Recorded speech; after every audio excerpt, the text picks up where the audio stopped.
The Zephyrian fleet had surrounded Earth's last defense station like predators circling wounded prey.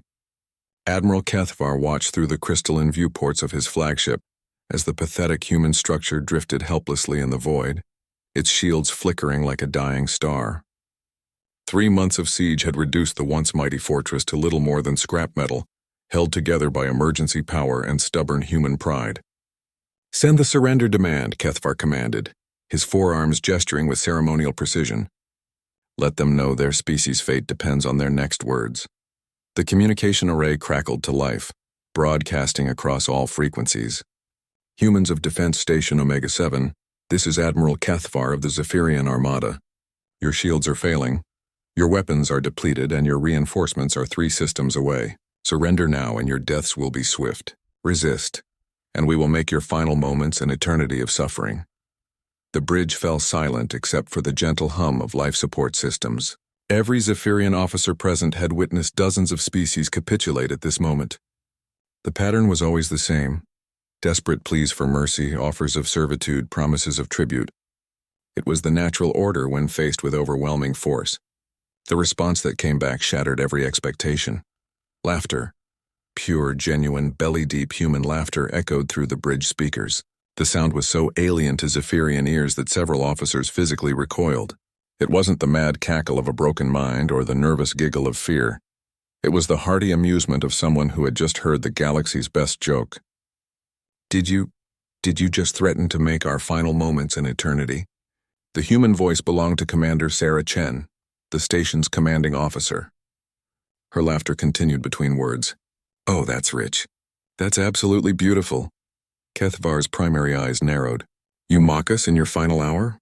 Your species' arrogance knows no bounds." "Arrogance? Oh, Admiral, you've got it all wrong." Chen's voice carried that infuriating human quality their psychologists had never quite understood, the ability to find humor in the darkest circumstances. "See, you just made a fundamental error about humans. You assumed we fear death more than we value our principles. All species fear death," Kethvar stated with the certainty of eons of conquest. "Most do," Chen agreed cheerfully. "But humans, we're broken in the most beautiful way possible.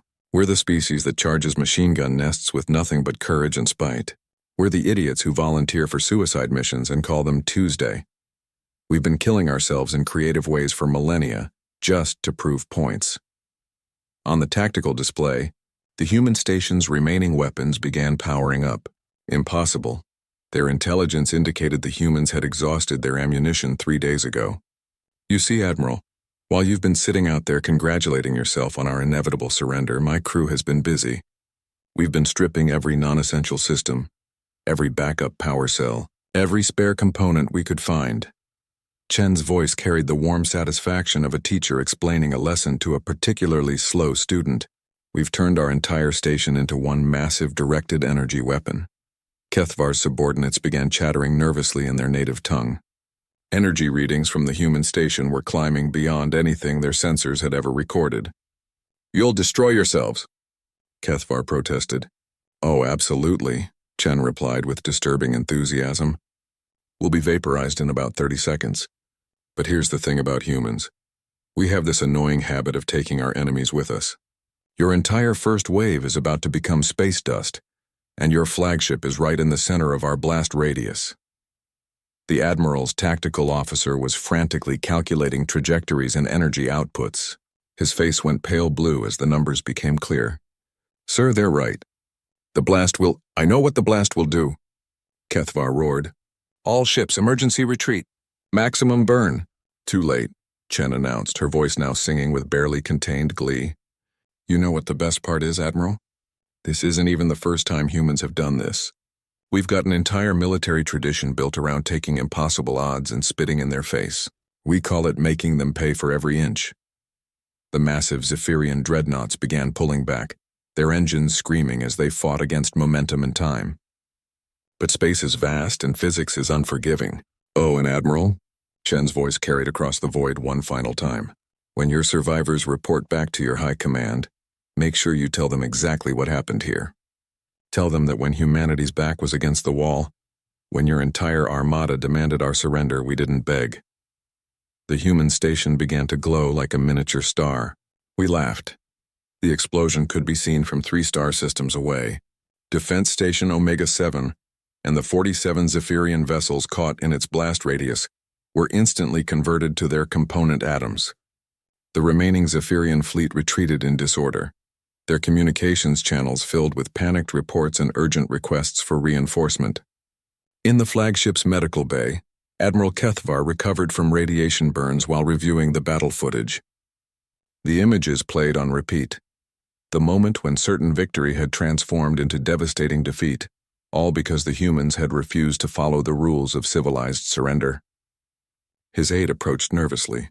"Sir, High Command is requesting your report on human psychology for the War Archives." Kethvar stared at the frozen image of the human station's final moments, that brilliant flash that had cost him a quarter of his fleet.